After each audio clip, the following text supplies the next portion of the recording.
पहाड़ टीवी और मैं हूं आपके साथ स्मिता पटवार। चलिए रुक करेंगे उत्तराखंड की तमाम बड़ी खबरों का, लेकिन उससे पहले एक नजर आज की हेडलाइंस पर।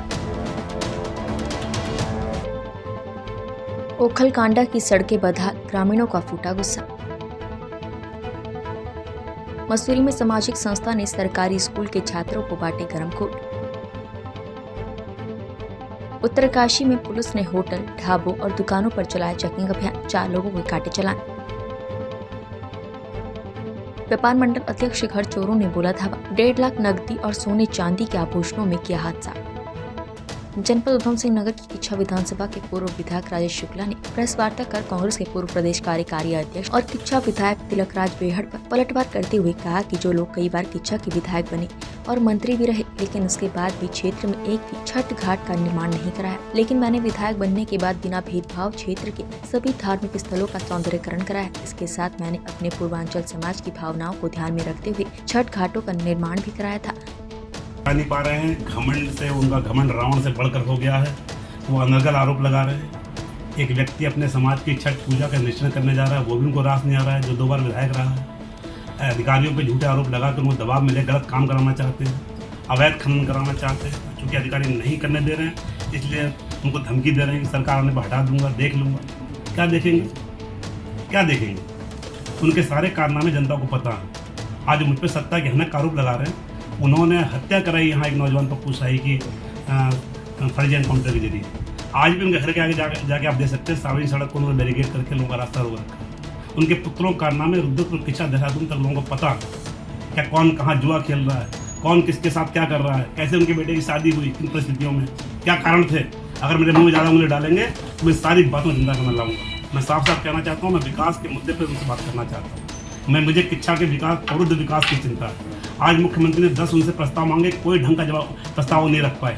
मैं एम्स लेकर आया, मुझे उम्मीद थी वो IIM लेकर आएंगे, मुझे उम्मीद थी वो यहाँ पर NLU लेकर आएंगे, लेकिन अफसोस की बात है वो केवल अस्पताल के उच्चीकरण तक सीमित रहे। ये भी अफसोस की बात है कि आप स्वास्थ्य मंत्री रहे, 20 साल MLA रहे, आप एक उच्चीकरण नहीं करा पाएगा अस्पताल का। आज बात करते हैं, मैं उन्हें भागने नहीं दूंगा।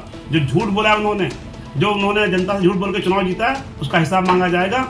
मुझ पर गौ हत्या का आरोप लगाते हो।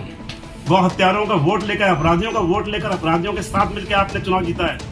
प्रांता उद्योग व्यापार मंडल के नगराध्यक्ष राजकुमार बजाज की किच्छा स्थित न्यू पंजाबी कॉलोनी घर पर देर शाम अज्ञात चोरों ने घर में रखी 1.5 लाख से अधिक की नकदी सहित लाखों रुपए के आभूषण ले उड़े। व्यापार मंडल अध्यक्ष राजकुमार बजाज ने कोतवाली पुलिस को मामले की जानकारी दी। जानकारी मिलने पर पुलिस मौके पर पहुंची। पुलिस ने घटनास्थल का निरीक्षण किया और घटनास्थल के आसपास लगे CCTV कैमरों की पुलिस ने जाँच की। कोतवाल धीरेन्द्र कुमार ने बताया कि घटना की जानकारी मिलने के बाद पुलिस टीम ने मौके पर पहुंचकर घर के आसपास लगे CCTV कैमरे की फुटेज देखी और जल्द ही घटना का खुलासा किया जाएगा। आज हमें सूचना मिली थी कि जो यहाँ के व्यापार मंडल अध्यक्ष हैं राजकुमार बजाज जी, तो उनके घर पर आज किसी ने ताला तोड़ के अंदर घर में चोरी कर ली है। तो इस सूचना पर हम मौके पर गए थे, तो वहाँ हमने पूरी छानबीन की है और जो आसपास की जितनी CCTV कैमरे की फुटेज है वो हमने सब ले ली, बैकअप ले ली और काफ़ी महत्वपूर्ण सुराग मिले हैं। जल्दी चोरी का खुलासा किया जाए। इसे गया मार्केट से घूम के आया तो मैडम ने 6:45 या 7 बजे करीब में ना एक अपना लॉक लगाते हैं, एक दिया जलाते हैं दरवाजे के आगे। वो दिया जला के पड़ोस वाले घर में एक मनोज कामरा जी करके हैं, तो उनके यहाँ बैठ जाते हैं 15-20 मिनट। तो इस बीच में उन्होंने ताला तोड़ा, ताला लगा के मैडम हमारी गई, ताला तोड़ के अंदर घुसे। वहाँ का सारे अपने कपड़े वपड़े जो जेवरात जितने थे नीचे और ऊपर दोनों घर खंगाल दिए। उसमें जो निकला वो निकाल के ले गए हैं, जेवर और कैश जो दोनों ले। कम से कम 1.5 लाख रुपये कैश हुआ और बाकी जेवर। सबको फ़ोन किया, कोतवाल साहब तुरंत आ गए थे और उसके बाद उन्होंने अपनी टीम लगा दी और चारों तरफ से कैमरे वैमरे सब चेक हो रहे हैं। मांग ये है कि मेरे साथ कोई ऐसी कोई घटना तो नहीं घटने वाली थी, तो इसलिए मैं इधर वहाँ तुरंत फोर्स किया और बुलाई और तुरंत आ गई मेरे पास। और मैं खुद हैरान हूँ कि आज मेरे साथ हो गया था। हल्द्वानी में देर रात बदमाशों ने एक सराफा कारोबारी पर फायरिंग कर पुलिस को नींद से जगा दिया। बदमाशों की फायरिंग में कारोबारी बाल बाल बच गए, लेकिन उनकी गाड़ी के पिछले हिस्से में गोली लगी है। फायरिंग के बाद बदमाश मौके से फरार हो गए, जिसके बाद पूरे क्षेत्र में दहशत का माहौल है। मामला हल्द्वानी के हीरानगर क्षेत्र का है, जहां देर रात कारोबारी राजीव वर्मा अपनी कार से घर आ रहे थे। 2 बदमाशों ने मोटरसाइकिल से उनका पीछा किया और जैसे ही वो अपने घर के पास पहुंचे, उन पर फायरिंग शुरू कर दी। इसके साथ ही व्यापारी पर फायरिंग कर बदमाशों ने हल्द्वानी की शांत आबो हवा में पुलिस को खुली चुनौती दे डाली। फायरिंग के बाद बदमाश एक गली में अपनी मोटरसाइकिल खड़ी कर फरार हो गए। घटना के बाद मौके पर पहुंची पुलिस ने नाकेबंदी कर जांच शुरू कर दी। क्षेत्र में लगे सीसीटीवी कैमरे की मदद से अन्य जानकारी जुटाई जा रही है। रामनगर में डेंगू मरीजों की संख्या में लगातार बढ़ोतरी होने से इस बीमारी को लेकर आम लोगों में दहशत का माहौल बनने लगा है। डेंगू मरीजों की संख्या जहां एक और लगातार रामनगर के स्वर्गीय रामदत्त जोशी राजकीय संयुक्त चिकित्सालय में बढ़ रही है, तो वहीं नगर के प्राइवेट ब्रिजेस अस्पताल में भी हर रोज काफी मरीज उपचार के लिए आ रहे हैं। रामनगर सरकारी अस्पताल के प्रबंधक डॉक्टर प्रतीक ने बताया कि अस्पताल में भी डेंगू मरीज हर रोज उपचार के लिए आ रहे हैं। जो गंभीर मरीज हैं उनको भर्ती किया जा रहा है। उन्होंने बताया कि अस्पताल में डेंगू मरीजों को भर्ती करने के लिए वार्ड बनाया गया है और दवाइयाँ भी पर्याप्त मात्रा में उपलब्ध है। डेंगू की शुरुआत लास्ट वीक में तो हमारे पास 3 या 4 पेशेंट आए हुए थे डेंगू के, और अभी शायद एक पेशेंट एडमिट भी है। डेंगू की शुरुआत तो शायद रामनगर में हो चुकी है, लेकिन इसके लिए मैं आपको बताना चाहूँगा कि हम लोग भी पूरी तरह से तैयार हैं।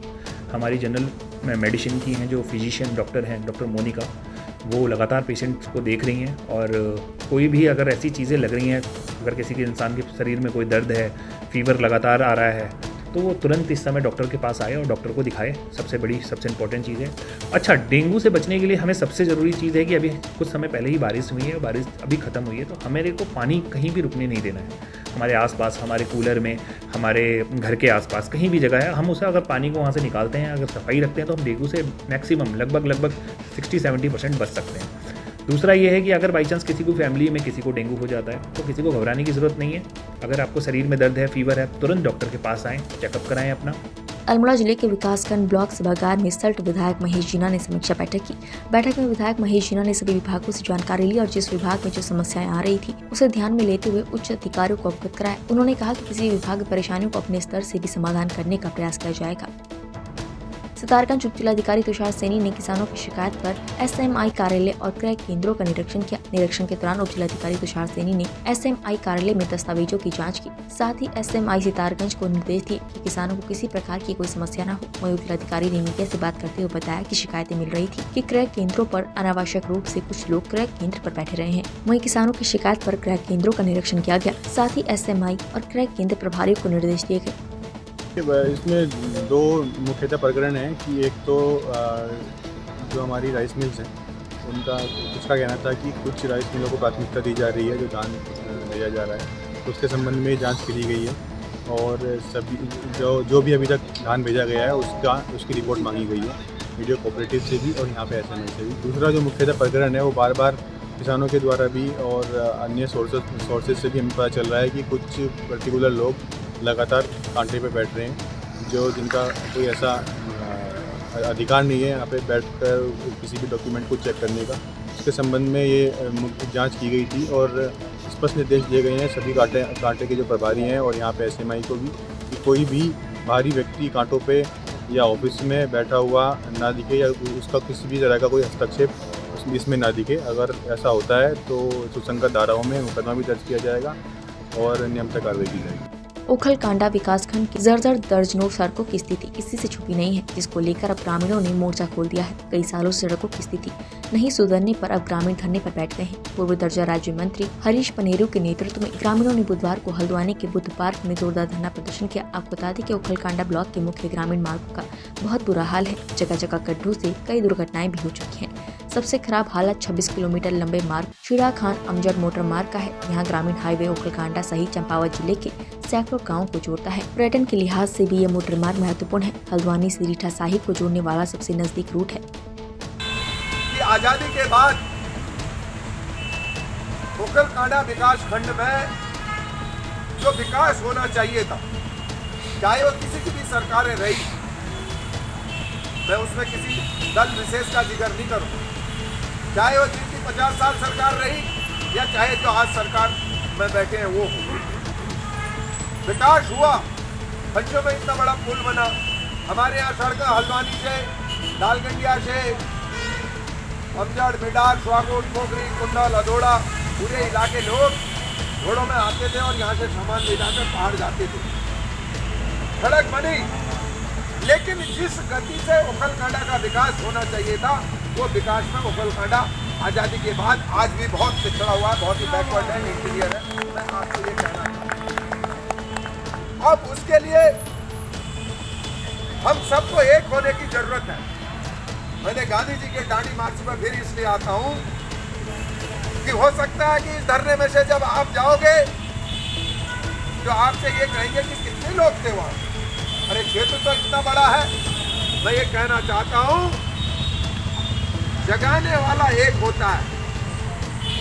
हम चलते गए जनाबे मंजिल की ओर, लोग आते गए और कारवां बनते गया। हमको इस सिद्धांत से काम, हमको ये परवाह नहीं करनी है